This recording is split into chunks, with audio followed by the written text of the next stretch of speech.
Hello everyone, welcome back to my channel. If you're new here, welcome. My name is Viv. I make videos about witchcraft, paganism, spirituality, the occult, demonology, and other related topics.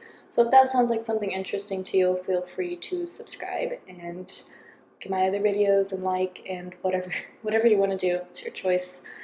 Anyway, today we are going to be talking about my paranormal experience at West Kennet Long Barrow in Avebury in England when I visited there.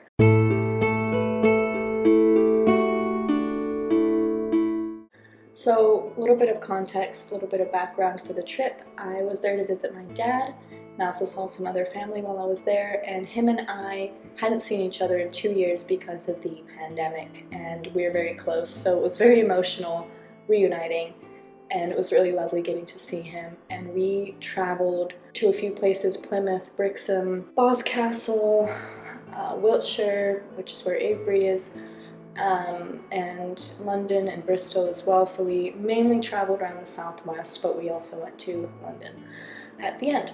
And the experience I wanted to talk about today was at West Kennet Long Barrow, and we both had this sort of crazy paranormal experience there. And if I look down, it's because I have some notes, just a little outline to help me get through this video. So a little bit of background on West Kennet Long Barrow. Actually, first let's go into a little bit of background on Avebury portion of our trip. So my dad and I went to Wiltshire in order to go to the Avebury Summer Solstice Festival because we figured it would be less crowded than Stonehenge. We showed up there. The accommodation we were staying at, we stayed there for I think 2 or 3 nights. It was really nice. It was a nice little house, and we stayed there for 2 or 3 nights. And the night we got to Avebury was the night of the festival, and it was lovely being at the stones, seeing the stones, and it was fun at the beginning. I would say there was a sort of a procession and sort of a show, and then some dancing. Dancing only lasted like 5 minutes though, and to be honest, I did find that there were a lot of people there just to feel weird and to see what all the weird pagan stuff was about, basically. And also a lot of people that I felt weren't actually pagan, but maybe liked the idea of it. And so, to be completely honest with you, I left the festival feeling unimpressed, and I did feel like a lot of people trashed the place a bit, and I would have liked to see a more spiritual side to the festival rather than people getting drunk and, among other things, and trashing the place and partying. So I wouldn't go to the festival again, we'll say that. And also personally, my spirituality is very quiet and peaceful, and I know that that's not necessarily the case for everyone, and it shouldn't be. And there's historical precedent to having crazy parties in relation to these holidays and stuff like that. But there should still be a modicum of respect for what you're celebrating, and I didn't really feel that at the festival, so neither of us were really impressed. We went home and we were like, okay, we're gonna have a nice day out and about in this area tomorrow, and we did. The day after was the actual day of the summer solstice, and it was lovely. We went to the stones, the Avebury Stone Circle, and I felt such a beautiful energy emanating from the stones, and I just laid under them and meditated for a while, and it was incredible. We went to a pub, got lunch, and we spent some more time around the stones. We spent some time around some sheep, which was lovely. We walked around for a bit more. And then we went to Silbury Hill, which in my last video I accidentally called Sainsbury's. So we went to Silbury Hill, and you can't actually go much near it or go on the hill, but we did get to see it, and that was an incredible sight in and of itself. And lastly, we went to West Kennet Long Barrow, which is what the place the story takes place in. That was the last place we went to. And funny story, when we were walking up there, we were walking through this field, and there was no public bathroom, of course, because we were kind of in the middle of the countryside. So I kind of went around a corner where there weren't any people. There were only a couple people in the area that could be seen anyway. and I knelt down to do my business, number one, and I accidentally sat on a nettle leaf. So my dad, obviously he did, you know, he was kind of over there, and I was like, Dad, I think I sat on a nettle leaf. So he said, okay, dock leaves are a good cure for that. So yeah, I was kind of walking around with dock leaves in my bum. And then, so that was kind of funny. Trust me to sit on a nettle leaf. And I also stepped in some cow poop. So that was, you know, that was all great. That was all really fun. After all of that happened, we climbed up the hill and we got to West Kennet Long Barrow. Now a little bit of history and information on West Kennet Long Barrow. So it is a Neolithic tomb built in around 3650 BC, and it was a burial chamber for a little bit with almost 50 people being buried there, including men, women, and children. And the tomb was closed around 2000 BC and blocked off. And it's also been a site for ancestor veneration and for just honoring the dead for years and years and years. And it was first excavated in 1859 and again in 1955 and 56, and the site was later restored. And of course, now many modern pagans, such as myself, view the site as sacred. And this experience proved that to me for sure. So visitors have the option of going inside the tomb itself, or not the tomb, but the barrow. And at first we went in and there was this family sitting there meditating, I guess, so we left them alone. When they left, we came back. We went in and we kind of were exploring, and there were these sort of almost rooms, right? And I went into one and the whole place felt strange. And I think the things that might have contributed to it was A, it was the summer solstice, B, it was dawn, or not dawn, I'm sorry, it was dusk. And you know how fairies in folklore are known to fuck around with people during those times, especially during solstices. And so I went into one of the little places, and my dad went in with me, and we saw these birds. And I got really close to them, and I'm sure there's a scientific explanation for this, but I have no idea what it is. But you know how most birds, if a human being gets close to them, they'd fly off or they'd fly about. They were completely still. They were clearly alive, but they completely still were very calm, and they almost seemed trance-like they were in a trance, and it was really, really strange. And we both noticed that. That was the first thing we noticed, and there were a couple of them in there. And I approached closer to see if they'd fly off, and that's what I expected, and they didn't. They just stayed there. And I'm sure they would have let me touch them even, and I don't know why I didn't, but I decided to leave them alone. And we went deeper in, and I started to feel dizzy. And mind you, I was completely sober. I wasn't on anything. Hadn't even had a drink that day at all. And I started feeling dizzy, and I started seeing these weird visuals, and I didn't have to close my eyes because it was so dark, you couldn't really see much. And in the darkness, with my eyes open, I started seeing these weird, you know how when you see those videos in the spinning kind of mandalas and stuff, it was a bit like that, but no color, just gray, like in the darkness.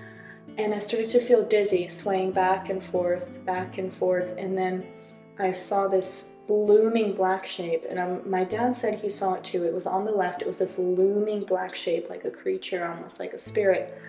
And my dad said to me that he heard a woman crying, and he saw a woman kneeling in front of us in like a frock. And I didn't see this woman, but he did, and he has a very keen psychic sense as well. He doesn't practice witchcraft, but he, especially in the last few years, has become more spiritual, and he does have a strong intuition, and he can see these things as well. And I felt like I was going into a trance, and I started reaching out my hands, and I started feeling like it was almost a portal into the underworld or something like that.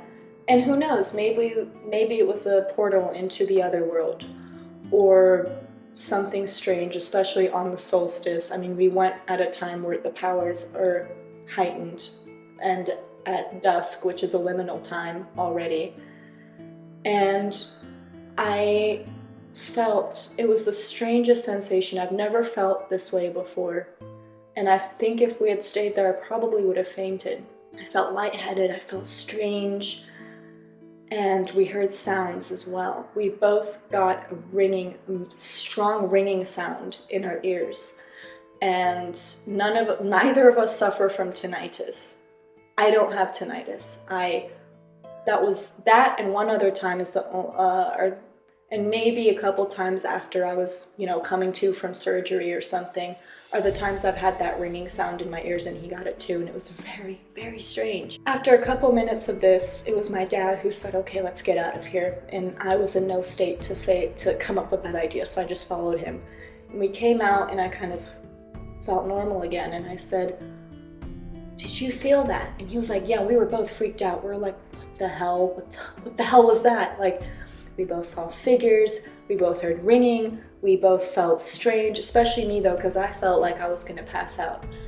And so we were like, okay, this is cool, this place is awesome, but let's go. And as we were walking away, I kid you not, a flock of crows flies, and we hear them all squawking. It was like something out of a gothic horror novel, like an Edgar Allan Poe book or something. And as soon as we kind of got off the hill, we were in the field, there was no sound of crows anymore whatsoever, and it was misty, there was mist rolling over the hills. And again, as soon as we got off that hill, as soon as we were in the field and on our way back to the accommodation we were staying at, we looked back and the mist was gone. We're like, what the fuck? And we walked through some cornfields to get back to the accommodation, and we were freaked out, and we were practically running at this point. I was scared. I felt like we were being tailed by something, and it was either paranoia or I was right, and I think I was right, and you'll see why soon. And the place we were staying at was on a farm, basically. So as soon as you walked on the property, these lights came on, these security lights, and I screamed because I didn't realize what it was at first. It was the funniest thing. I was like, ah! Oh my God. And I thought, I didn't know what I thought. And we freaking ran to our door, and I was like, okay, come on, where's the key? Where's the key? And so we opened it, and we went in, and we finally relaxed.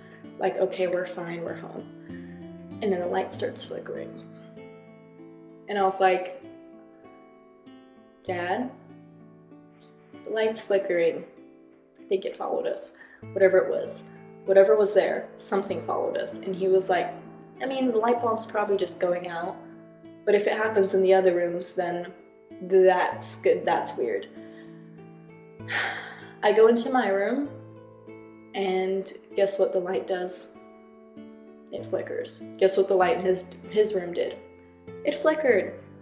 Guess what the light on the TV did that night?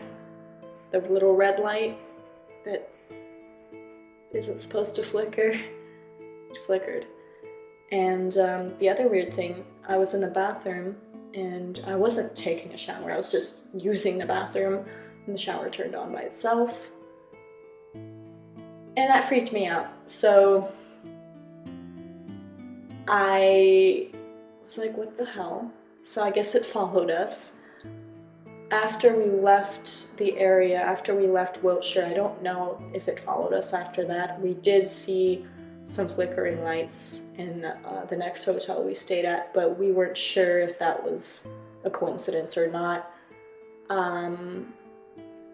And really after that, I didn't really feel the presence anymore. I think we kind of shook it off, and it didn't seem particularly malevolent, but it did seem a bit mischievous. And when you take into account the folklore about fairies and about spirits being mischievous on the solstice, it makes a lot of sense. And it confirmed to me that what I have believed in all these years is true, because my dad isn't as into this stuff as I am, but he is spiritual since an experience he had a couple years ago. And he is also the type of person that he assumes a logical, worldly, normal, I guess you would say, explanation before jumping to a spiritual one. And even he was like, yeah, that something was there. There was something there. There was a ghost, there was a spirit, whatever it was something. And especially with the lights flickering, I mean, it made its message very clear, clearer than basically any other spirit I've dealt with.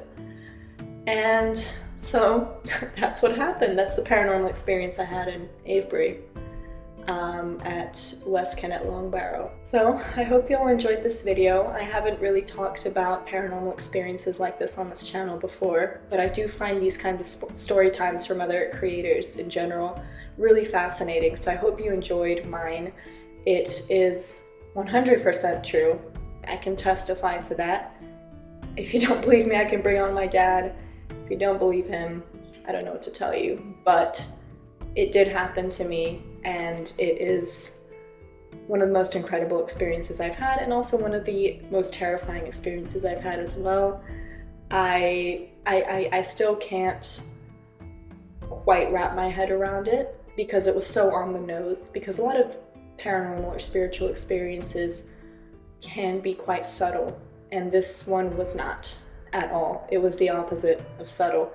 So maybe try going to a Neolithic burial chamber on a solstice at dusk and see what happens. Thank you for watching. I love you all. Blessed be. Bye.